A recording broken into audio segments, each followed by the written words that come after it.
Well, folks, old 271, that is Bob Lizzie. This is his bike.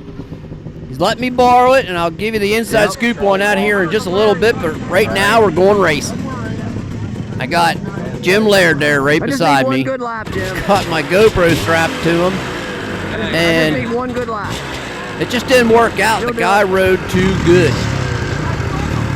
He got right behind Mason Grove, and then after that, nobody. He was holding his own out front, and it just made for a pretty boring video. This is how my race started. There goes Jim. Blake would not start, and it had been starting really, really good. I don't know what the heck happened. I'll tell you exactly what happened was, good thing for Brian Grover over here, I walk over so I'm out of these guys' way for the most part. He walks over and says, "Hey, your choke's on." What? How in the world did that happen? Thank God he did. Full throttle, took choke off, first kick, she fires up. You'll see. This is beyond frustrating, because Bob does not have anything but top-notch equipment.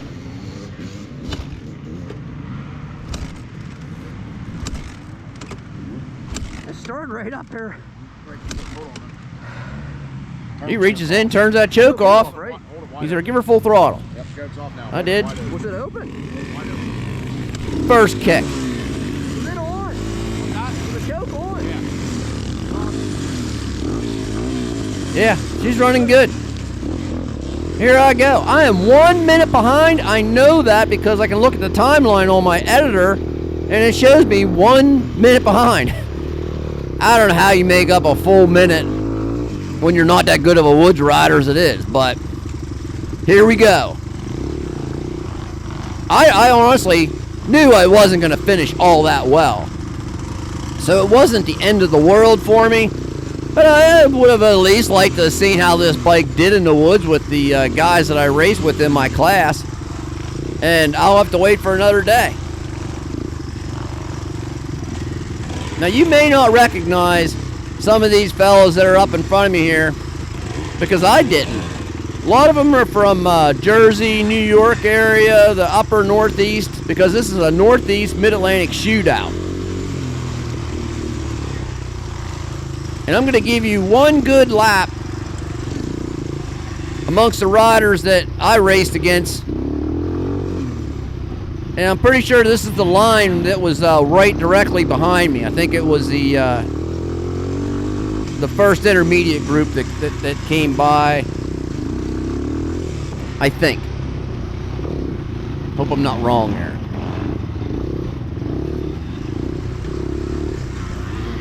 So let me give you a little backstory.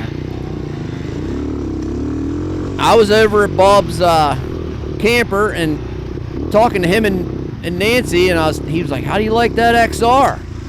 I said, I got like a lot of them. I'm like, yeah. I was like, I tell you what, between them and the IT 175s, that's got to be like the best two bikes you see out there racing in the woods. A very popular set of motorcycles for sure. They just do well. They're bulletproof, and just seem to. I think what it is the lower platform. They sit a little lower, and you get some advantages of the post-vintage equipment, and they lend themselves better to woods riding, in my opinion. So that's the start of the first lap there.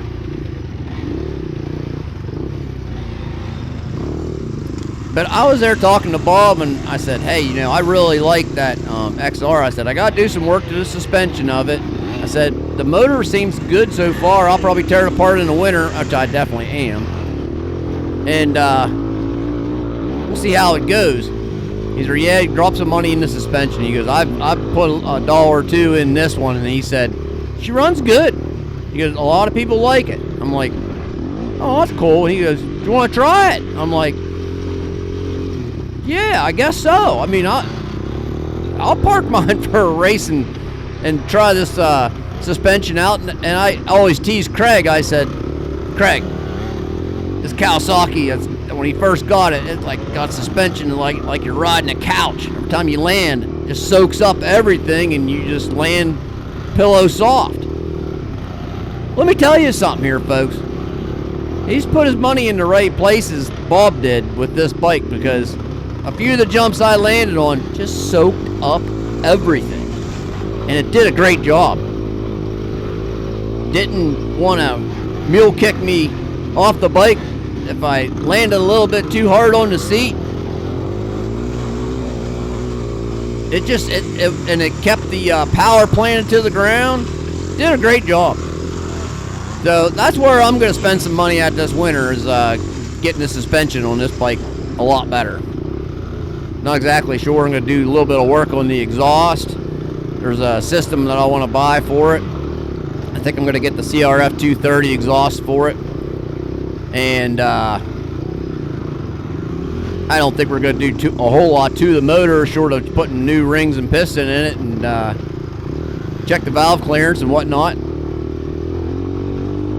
And then we're going to do a couple hidden secrets to the valve assembly up in the front forks there, and we're going to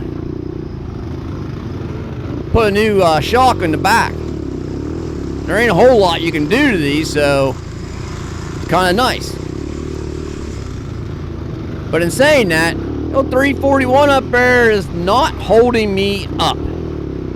But it's funny, when we were talking about this amongst ourselves and in the pits there, you know how you get with other guys and everything. Like, hey, how'd you like the track? And I was like, or they were like, it was tight. Like, did you like it? Yeah, I kind of did. And you know what? I'm gonna go right along with that. I'm not a tight woods rider whatsoever. I've said it 100 times on these videos. But I don't know what it was. I don't want to use the word flow, because I don't think this track had flow. It was more of a, you kind of got used to just sitting in the seat. You couldn't get up much because you were making 50-yard dashes into the next turn. Couldn't see that far in front of you, so it more resembled a turn track, in my opinion.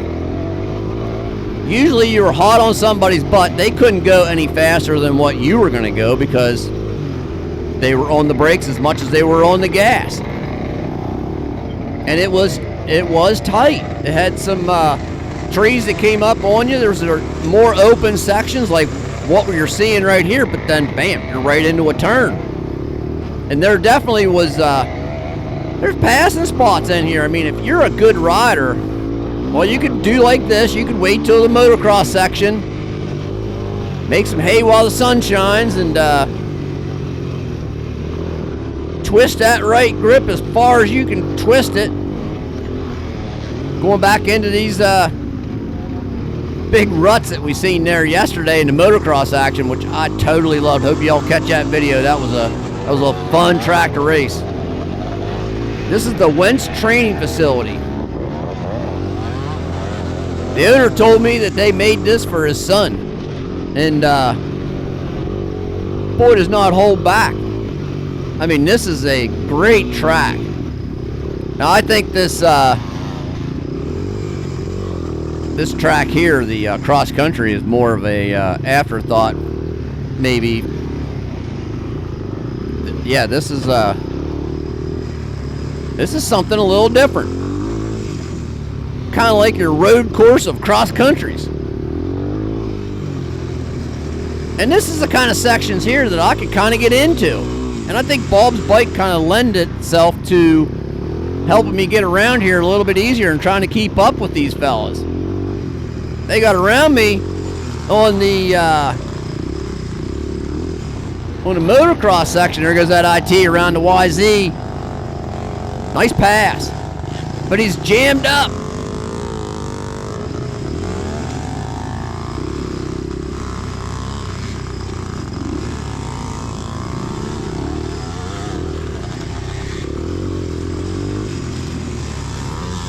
Now, as far as weather goes, up here in Pennsylvania, we have had maybe a good solid 2 months of virtually no rain.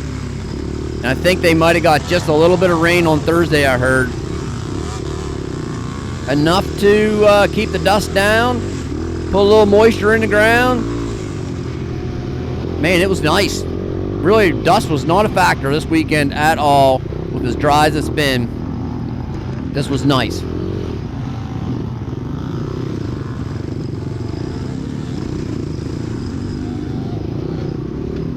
And right here, you think you're coming back out on a motocross course. Psych, not happening. Back into this deep canopy of trees, snaking down through. Can you imagine trying to cut this trail in? Oh my God. They probably just looked into that mess and was like, I don't know how we're going to do it, but we're doing it. And Josh Shucker, the Wentz Training Facility crew, and everybody else that helped out. I know there was Brett and Emily Reichert were up here, and I'm not sure how many other people were there, but this had to take a small army of guys to get this ready. And they deserve all the thanks. Now, where are we at here? I keep thinking we're going to come out on that small practice track, and we're not. I wanted to show you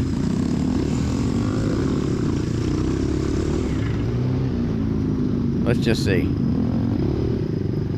We will come out on this small practice track. Right there's where I went down at. Couldn't find the rear brake. And I was up on this guy hot and heavy in one of the last laps. And couldn't get woed up in time to get down around that turn.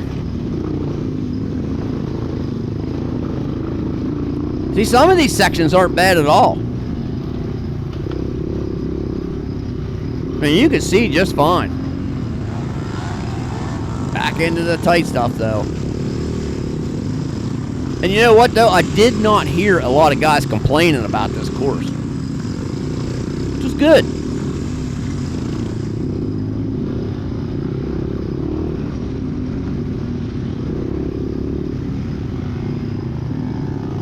I can hear bikes behind me ripping and tearing, wanting to get going.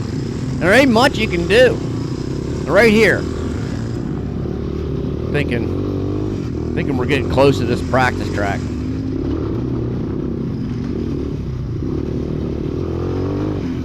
Getting down through more of these open sections. Sun's starting to shine a little bit more.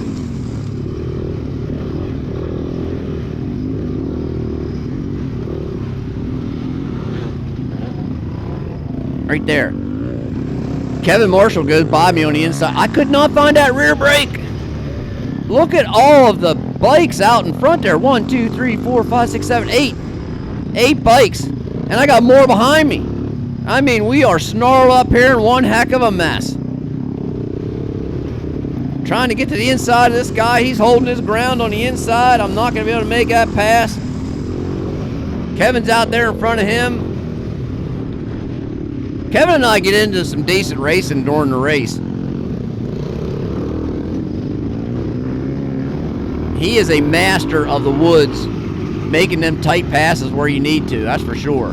It's always nice to have him around. If you can keep pace with him, you're doing well. Look at all these bikes. This is impressive.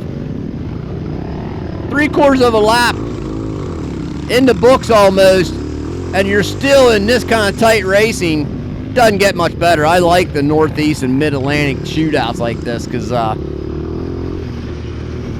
this course lends itself to somebody that could take a chance or two and make them passes. All right, folks. I'm about ready to shut up and get out of here, but real quick, set your calendars for this coming weekend. I think it's the 20th, 21st. Field of Dreams, out toward Pittsburgh. We're going to be on the western side of the state this time. And this is a must-see, must-do kind of track. Mick Spizak and the crew out there at Field of Dreams always put on a top-notch, 5-star kind of race, and they did not disappoint. Oh my God, this jump right here, plush. Yeah, you got to get out there, and it'll be Motocross Saturday, Motocross Sunday. It's a national. Hope y'all can make it, because I'm telling you, you will not be disappointed. I circled on the calendar. Can't wait to get out there and do some racing on that track. It just looks amazing. The small video clips that I've seen, it's going to be another really good one this year, folks. All right, we'll talk to y'all a little bit later on. As you can tell, we're at the start, snaking our way back up toward the girls there, keeping score. Until next time, we'll see you a little later.